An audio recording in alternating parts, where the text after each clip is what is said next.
demander à Dieu Tout-Puissant de prendre possession de ma bouche, que tout ce que je dirai ne vienne pas de moi.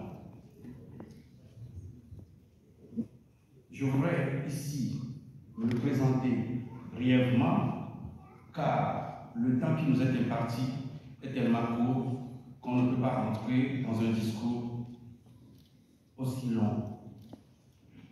Beaucoup d'entre vous ne me connaissent pas.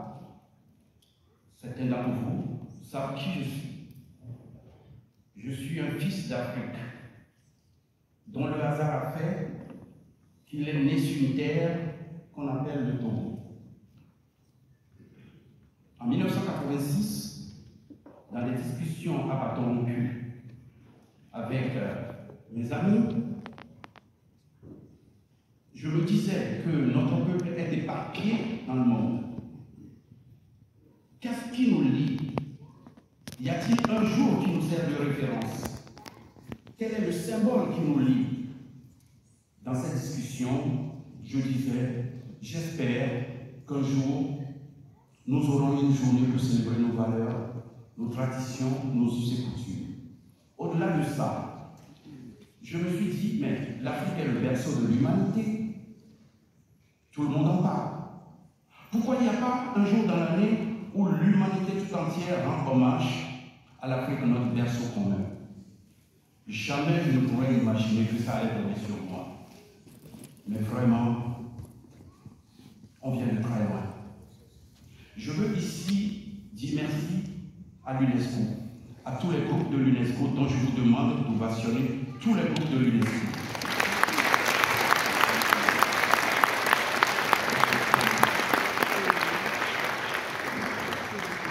Le premier d'entre eux, son Excellence Madame Audrey Azoulay.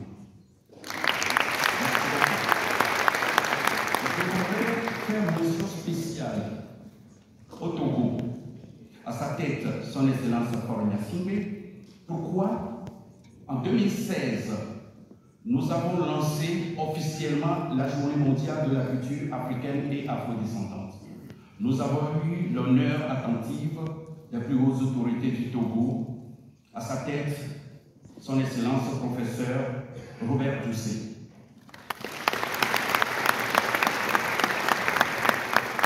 Professeur Doucet qui a cru à notre institution.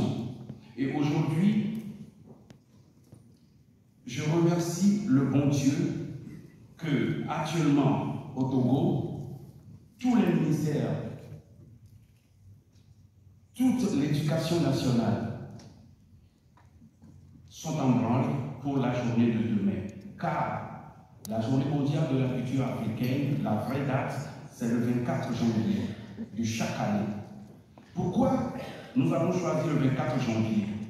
Dans notre recherche d'une date symbolique pour symboliser cette journée mondiale, nous avons fait des recherches, on avait pensé à faire un nombre de dates, mais dans ma prière, j'ai demandé à Dieu Tout-Puissant de m'éclairer sur une date. À mon réveil, je vais sur Internet et je tape la Renaissance africaine. Je tombe sur la charte de la Renaissance culturelle africaine. Tout y est dans cette charte pour redonner un espoir à notre peuple, à ce peuple, tant me dit.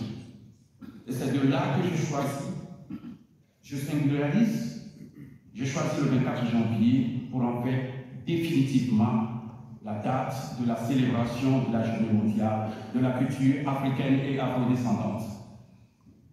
Quand on parle d'afrodescendante, on se tourne tout de suite vers les descendants d'Afrique qui sont dans les Caraïbes, dans l'océan Pacifique et bien évidemment dans les Antilles. Mais si l'Afrique est le berceau de l'humanité, ne sommes pas nous les descendants d'Afrique? Ne sommes pas nous les afro-descendants?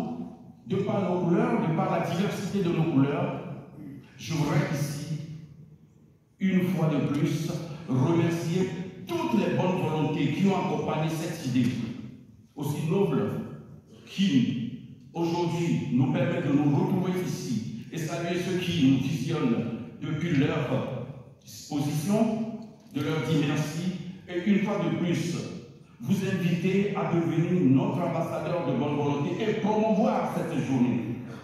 Je voudrais remercier le groupe du Grand-Lac qui m'ont fait l'honneur de m'accueillir la semaine dernière pour venir leur présenter cette journée. Et j'espère que tous les groupes à l'UNESCO feront de même pour que nous puissions passer, bien évidemment, leur donner notre vision pour que cette journée mondiale de la culture africaine et afrodescendante, la journée qui offre à l'humanité tout entière de rendre hommage à d'où tout a commencé.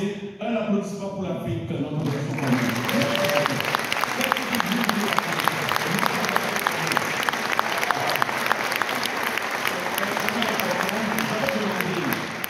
J'avais demandé à la directrice générale de rester parce que je vais l'inviter à venir me rejoindre. Madame la directrice générale, merci beaucoup. Bon, Madame la directrice générale est partie pour d'autres, bien évidemment,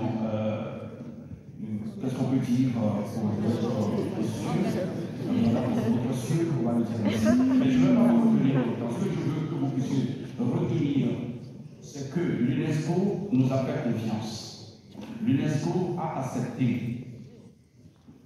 de porter ce projet de résolution qui est devenu une réalité.